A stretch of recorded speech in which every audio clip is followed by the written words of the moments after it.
Boa tarde, amigos e amigas. Meu nome é Yuri de Moura. Eu faço parte do grupo de trabalhadores do GPEC. Estou aqui hoje para dar sequência ao estudo do Evangelho no Lar, que é postado em nosso canal do YouTube todos os domingos no final da tarde, onde tentamos levar para os lares a palavra do Cristo, incrementada de algumas análises e percepções para podermos fazer algumas reflexões a respeito do tema. Vamos dar sequência ao estudo do Evangelho. Estamos no capítulo 24 e hoje o tema que será lido será: Não são os que gozam saúde que precisam de médico. Mas antes disso, vamos fazer a nossa oração. Por favor, vamos fechar os nossos olhos, respirar fundo, lenta e profundamente, sintonizando os nossos pensamentos, a nossa mente, com a harmonia, pedindo a presença do nosso mentor espiritual. Amado amigo e mestre Jesus, pedimos a sua permissão, Pai, para podermos levar a sua palavra aos lares, através do estudo do Evangelho. Pedimos que continue abençoando esta casa bendita e todos aos que adentram ao GPEC, todos os seus trabalhadores e todos os seus assistidos. Que a tua luz permaneça presente hoje e sempre, que assim seja. Bem, hoje vamos fazer breves reflexões a respeito, dando continuidade ao capítulo 24. Vamos falar sobre não são os que gozam de saúde que precisam de médico. Eu vou fazer aqui a leitura e a gente vai fazer algumas observações a respeito do que for proposto, tá bom? Vamos lá, aqui em Mateus, versículo de 9 a 10, capítulo 12.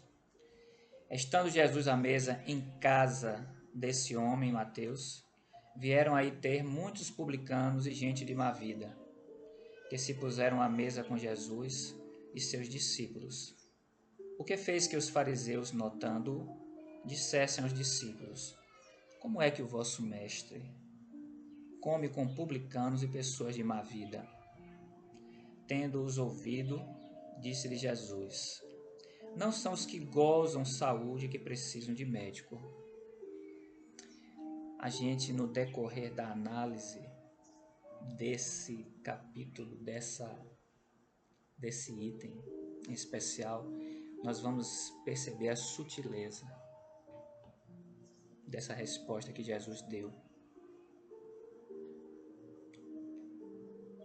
A sutileza e a grandeza do Mestre. Dando sequência. Jesus se acercava principalmente dos pobres e dos deserdados, porque são os que mais necessitam de consolações.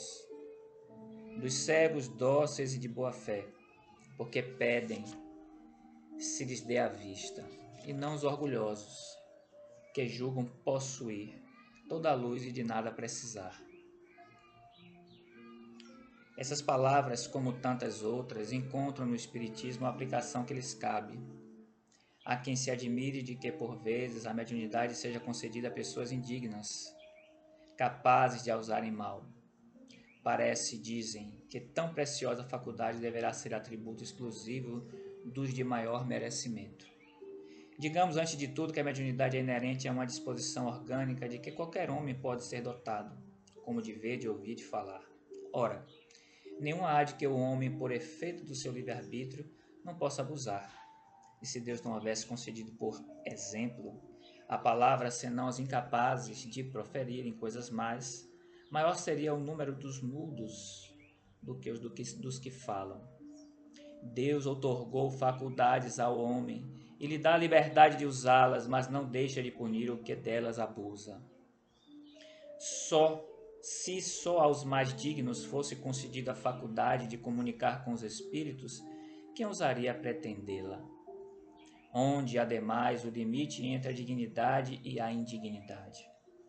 A mediunidade é conferida sem distinção, a fim de que os espíritos possam trazer a luz a todas as camadas, a todas as classes da sociedade, ao pobre como ao rico, aos retos, para os fortificar no bem e aos viciosos para os corrigir. Não são esses últimos os doentes que necessitam de médico? Por que Deus, que não quer a morte do pecador, o privaria do socorro que o pode arrancar ao lameiro? Os bons espíritos lhe vêm em auxílio e seus conselhos dados diretamente são de natureza a impressioná-lo de modo mais vivo do que se os recebesse indiretamente. Deus, em sua bondade, para lhe poupar o trabalho de buscar-la longe, nas mãos lhe coloca a luz. Não será ele bem mais culpado se não quiser a ver? Poderá desculpar-se com a sua ignorância, quando ele mesmo haja escrito com suas mãos, visto que os seus próprios olhos ouvido, com seus próprios ouvidos, e pronunciado com a própria boca a sua condenação?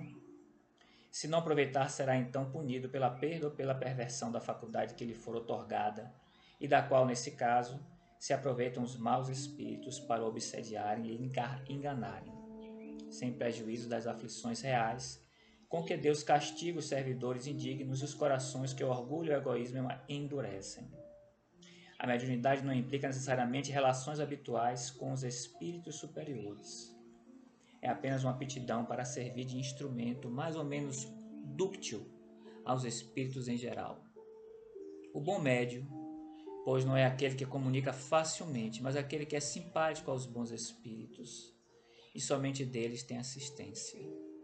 Unicamente neste sentido é que a excelência das qualidades morais se torna onipotente sobre a mediunidade. Meus amigos, não são os sãos que gozam de saúde, não são os que gozam de saúde que precisam de médico. Eu particularmente acho essa frase fantástica, pela delicadeza, pela sutileza, com que Jesus dá a resposta àqueles que te criticam, né? Existia um grupo de doutores da lei que acompanhava Jesus e que ficavam observando a todo momento as suas atitudes, e muitos criticavam.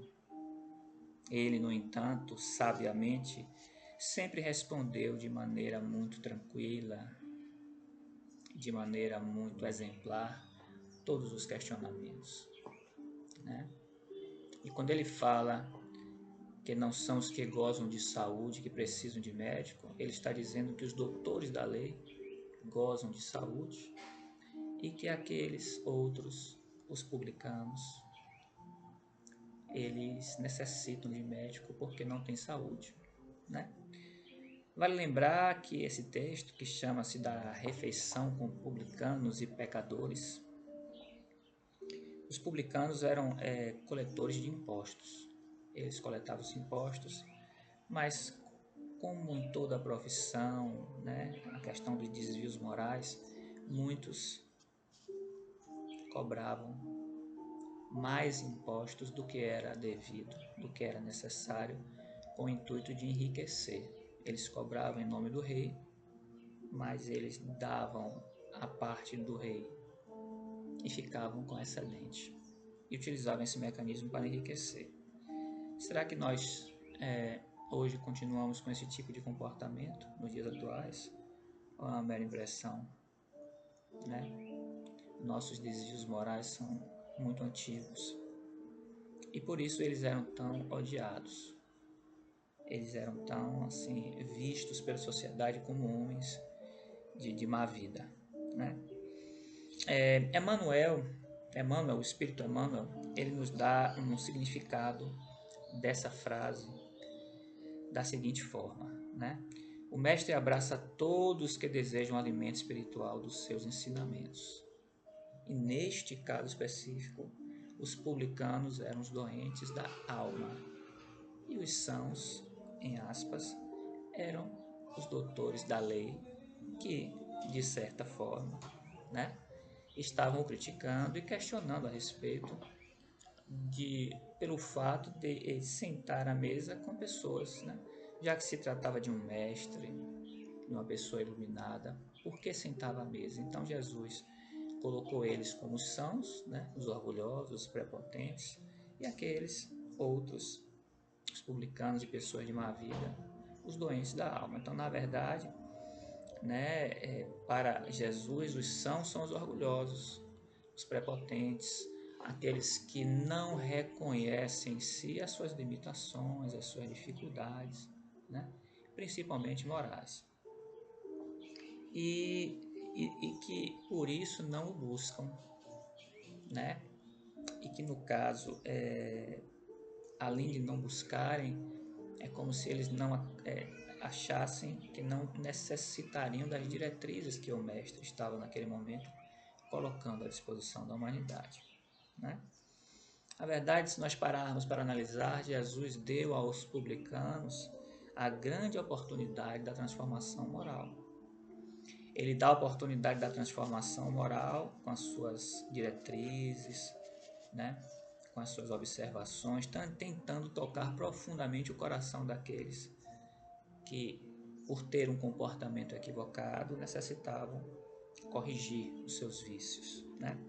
A nossa querida e amada Joana de Ângeles diz a seguinte frase: Jesus jamais se recusa a atender qualquer paciente, desde que lhe facilite a entrada no coração, né? Então, Jesus, a gente tem sempre aquela imagem daquele ser com aquele olhar acolhedor, com os braços abertos, né? Mas ele é um ser que, se nós pararmos para analisar, ele fica na passividade teórica, esperando o seu movimento, o nosso movimento de buscá-lo. Ele vai estar sempre com os braços abertos e com o olhar e o coração acolhedor, cheio de amor, para nos receber. Mas é necessário esse movimento nosso, o reconhecimento das nossas imperfeições, o reconhecimento que nós somos seres limitados. Pergunta que a gente tem que se fazer é realmente se nós gozamos de saúde. Não é a saúde do corpo, que aparentemente, por estarmos, né, relativamente bem em momentos da vida, nós gozamos de saúde por não termos nenhuma doença. Mas a verdade, o que é saúde? Né? A primeira pergunta fundamental é: o que é saúde? Para nós humanos, né, é o perfeito equilíbrio dos órgãos. Mas nós somos apenas carne?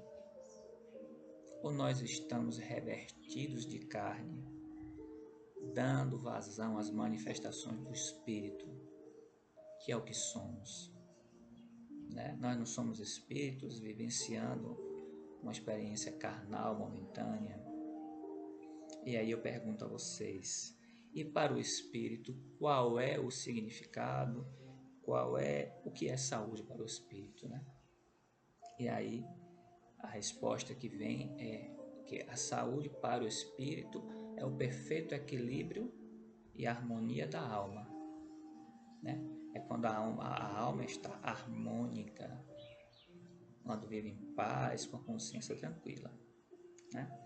E aí a gente pode fazer uma relação com a questão 614 do Livro dos Espíritos, né? Que pergunta qual é o conceito de saúde para os espíritos, e eles respondem que a saúde ela vai estar associada ao equilíbrio e harmonia, né? E dizem o que é o eixo central do universo, da vida, que define o que é equilíbrio e harmonia. E eles dizem que são as leis divinas, né? Então, se nós pararmos para analisar o conceito de pecado, né, é o desvio do alvo. Qual é o alvo? As leis divinas. Correto? Então, saúde para o espírito é o equilíbrio e a harmonia da alma.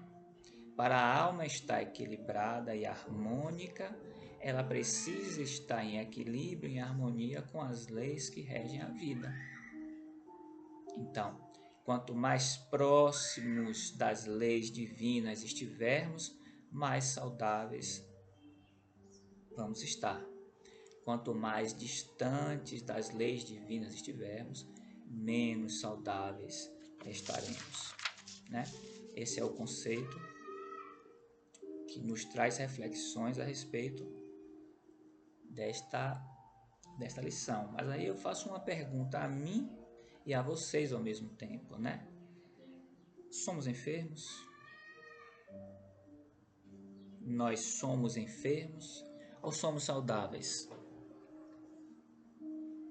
Eu não estou perguntando pela perspectiva da carne, eu estou perguntando pela perspectiva da nossa alma, do nosso espírito. E aí serve de reflexão para todos, porque naquele tempo a pergunta que os doutores da lei fizeram, né, a Mateus a respeito de Jesus estar sentado à mesa, eles tinham dentro deles algo que persiste até hoje, que é o que os puros não podem estar juntos dos impuros, né? E eles simplesmente achavam-se puros, sábios, detentores de conhecimentos que os diferenciavam daqueles que não possuíam, né? E essa relação de diferenciação, que é um atributo principalmente do nosso ego, da nossa mente, ele não se relaciona de forma equilibrada e harmônica com as leis divinas. As leis divinas, elas requerem de nós o equilíbrio e a harmonia em consonância com as suas diretrizes, mas para isso nós temos que desenvolver as virtudes do Espírito. E a virtude do Espírito, principalmente, ela não vai estar coadunada com o egoísmo, com este pensamento separatista e este pensamento com total falta de misericórdia. Nós precisamos refletir se somos enfermos ou saudáveis do nosso espírito. Particularmente, a minha resposta a esse questionamento é dizer a vocês que, considerando que eu estou vivendo num planeta de terceira ordem, de provas e expiações, as quais a felicidade não pertence a este planeta, e que ele é dominado, onde o mal se sobressai sobre o bem, onde vivemos a cada dia desafios, necessidades que precisam ser supridas, dificuldades. Eu me questiono, será que dentro de mim ainda existe orgulho, vaidade, inveja, raiva, ódio, sentimento de vingança? Será que ainda dentro de mim existe esse sentimento de separatividade, de presunção, de prepotência, de vaidade? E ao reconhecer em mim essas ervas daninhas da alma, eu percebo que eu não sou são, que eu sou enfermo. Mas aí está a beleza da humildade, porque é nesse momento em que Jesus diz que, como Joana de Ângeles colocou, Jesus jamais se recusa a atender quaisquer paciente, desde que eles falecem tenha entrado no coração. Quando nós reconhecemos que nós somos enfermos da alma, por ainda conter em nosso espírito algumas ervas daninhas que aos poucos, nesse processo de depuração da alma, tentamos nos livrar e substituir por virtudes. Este reconhecimento é que abre as portas do nosso coração para aceitarmos Jesus e suas diretrizes e aceitarmos de uma forma que não questionemos e que a gente possa, enfim, entender que existe uma instância superior a nós, que tudo coordena, que tudo faz. né? Neste momento é que tiramos de nós a presunção de percebermos que temos o controle de nossa vida, não, quando na verdade não temos. Que na verdade, quando Jesus responde que os sãos não precisam de médico, ele de uma forma sutil, muito sutil, eu fico assim maravilhado com esse tipo de resposta, porque ele de uma forma muito sutil diz assim: olha, eu não posso ajudar de maneira direta aqueles que se consideram sãos, mas aqueles que já reconheceram as suas imperfeições, as suas enfermidades, fica mais fácil, né? E a grande diferença, meus amigos, a grande diferença é que outrora, no passado, nós éramos doentes insensatos. Nós éramos enfermos insensatos. Não tínhamos ainda a consciência da verdade, né, das leis. E aí nós éramos reincidentes nos erros e acumulamos muitos débitos perante esta lei que nos rege. Hoje somos doentes sensatos. A maioria que percebe que possui fragilidades, possui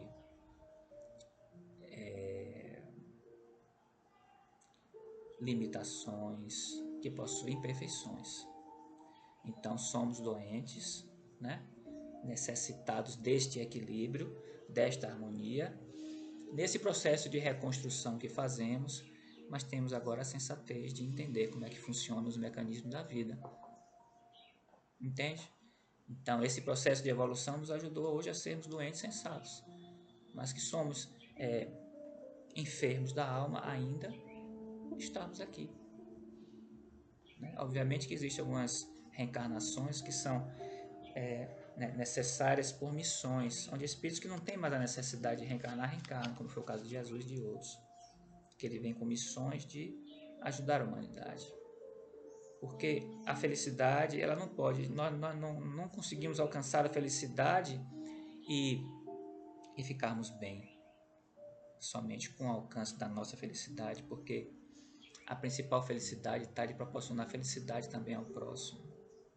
Então esses espíritos, quando alcançam essa paz, eles não ficam satisfeitos, enquanto os outros, que somos todos irmãos em Cristo, né? Viemos do mesmo Pai, não alcançarmos também. Por isso que eles vêm em missão, para ajudarmos na evolução, ajudar a humanidade a ter essa expansão da consciência, a despertar, para que possa viver com mais lucidez espiritual e possa alcançar os objetivos de se reconstruir através dos milagres da reencarnação, né, que nos proporciona esse milagre de reconstruir a nossa vida em alicerces mais duradouros, em alicerces mais fortes, né, que são os alicerces das virtudes do Espírito, né, das diretrizes que Jesus nos deixou. Então, meus irmãos, nós concluímos aqui brevemente esse estudo a respeito do da continuação do capítulo 24. Espero que possamos fazer reflexões positivas a respeito de nossas vidas. Nós estamos findando um ano, né? E vamos começar em breve outro ano. Que a gente possa mudar a nossa atitude, que a gente possa mudar a nossa perspectiva a respeito das nossas limitações, do reconhecimento das nossas enfermidades morais, e que através desse reconhecimento buscarmos no trabalho ao bem, no entendimento dessas leis, dos mecanismos que a vida nos oferece, né? Entendermos por que sofremos, porque devemos estar vinculados ao bem, a fazer o bem, a proporcionar felicidade ao próximo, a trabalhar na seara de Jesus. Por isso, senhores, eu agradeço a companhia de todos, desejo a vocês uma excelente semana, um Feliz Natal a todos, que possamos estar juntos em família, né? Relembrando aqueles que partiram, contemplando com quem estivermos, né? Presentes, pedindo a Deus que nos dê lucidez saúde, paz e que ilumine o nosso caminho para que possamos trilhar pelos caminhos das leis divinas, tá ok? Que Jesus fique conosco até o próximo domingo. Boa noite a todos.